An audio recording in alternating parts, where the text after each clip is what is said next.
Historia e pulës së gjarë. Në një mëngjes të qetë në fshat, dielli sapo kishte filluar të ngrohte çatit e shtëpive. Aroma e dheu të lagur nga shiu që kishte rënë përhapej në ajër. Në një qoshe të oborrit, një pulë e kujdesshme ishte ulur mbi vezët e saj, duke i ngrohur me përkushtim dhe dashuri.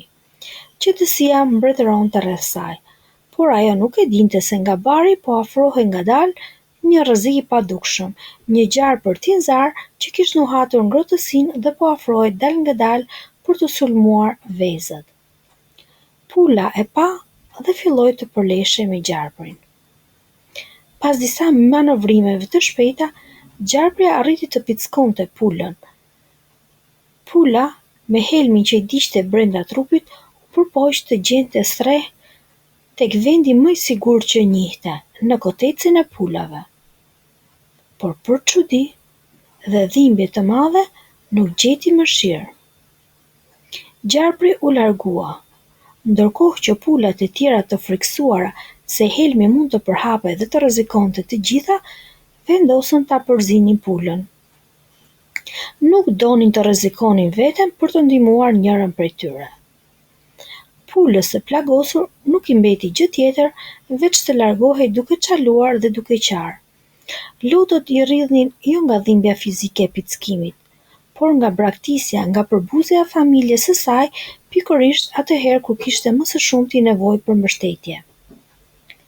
Dhe kështu ajo u largua, me ethe që i diqnin, duke tërhequr këmbën pas vetes e ekspozuar ndaj natës së ftohtë dhe rreziqeve të botës. Çdo hap ishte një përpjekje, një dhimbje, një lot i ri. Pulat në kotec e pan teksa largohej. Në fillim heshtën, pastaj dikush prej tyre përshpëriti: "Lëre të ik, do të vdes larg nesh tani." Dhe kur më në fund silueta e saj u zhduk në horizont, të gjitha ishin të bindura se ajo kishte vdekur. Madje disa ngritën kokën drejt qiellit, duke pritur të shihnin në ajër ndonjë shqiponjë apo korp që tregonte fundin e saj të trisht. Shumë kohë më vonë, një zog mbërriti në kotecin e pulave. Duke u endur mes degëve me lëvizje të shpejta, me flatrat që gumëzhinin lehtë në ajër, ai ndaloi pak qaste mbi gardhin e kotecit dhe me një zë plot emocion tha: "Motra juaj jeton në një shpellë jo larg nga këtu. Ja ka dalë të mbijetojë, megjithse humbi njërën këmbë nga pickimi i gjarprit. Është ende e dobët, mezi gjen ushqim, ka nevojë për ndihmën tuaj." Një heshtje e rëndë ra mbi kotec. Askush nuk foli për disa qaste. Pulat u pan me njëra tjetrën sikur të pranonin që lajmi ishte i papritur dhe paksa i padëshiruar. Prandaj, një nga pulat më të vjetra e theu heshtjen: "Më vjen keq, por nuk mund të shkoj. Jam në periudhë të vezëve, duhet të qëndroj këtu." Një tjetër tunte kokën me keqardhje të rreme: "Unë po kërkoj misër gjithë ditën, nëse largohem nuk do të kem ç'ta ha nesër." Një pul tjetër, duke përkëdhelur me sqep zogjtë e saj të vegjël, shtoi: "Nuk mund t'i lej të vegjëlit e mi, janë ende të vegjël. Nëna është detyrë e parë." Njëra pas tjetrës, të gjitha nxorën arsye dhe justifikime. Askush nuk ishte e gatshëm ta sakrifikonte as edhe një hap për të ndihmuar atë që dikur kishte qenë pjesë e tyre. Zogu i dëshpëruar i dëgjoi të gjitha dhe duke parë në heshtje se si egoizmi mbulonte ndjenjën e mëshirës, u largua. Me flatrat që rrihnin ajrin si një piskam e heshtur, duke mbajtur me vete lajmin se ndihma nuk do të vinte. Ai u kthye në shpellë vetëm siç kishte ardhur. Në atë shpellë të ftohtë, ku mbijetesa ishte e vështirë dhe dita duke më e gjatë se nata, pulës së plagosur i mbeti vetëm një mbështetje, forca e shpirtit të saj që nuk ishte thyer as nga helmi, as nga mungesa e dëmshurisë.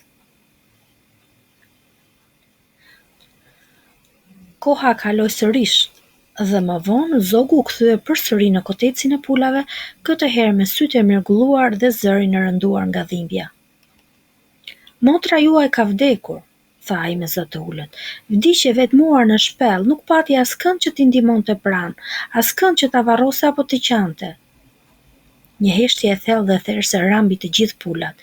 Ishte një heshtje që nuk vinte nga mungesa e fjalëve, por nga pesha e fajit që rambi zemrat e tyre si një gurr varri.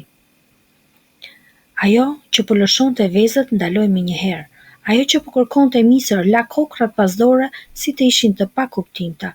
Edhe ajo që po kujdesej për zoq, për një çast harroi çdo gjë dhe uli kokën. Një ndjenjë e fortë pendese u përhap si mjergull mbi kotecin e tyre.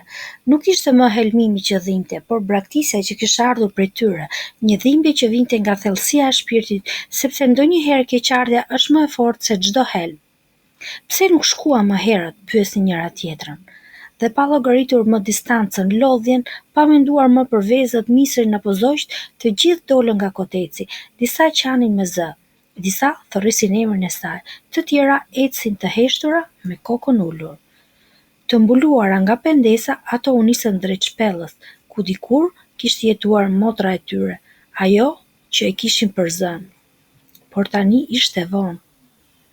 Kur arritën në shpellë, gjetën një shënim. Në të thuhej.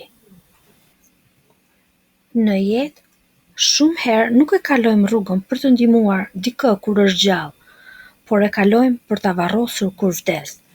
Dhe shumica e lotëve në funerale nuk janë për shkak të dhimbjes, por për shkak të pendimit dhe keqardhjes.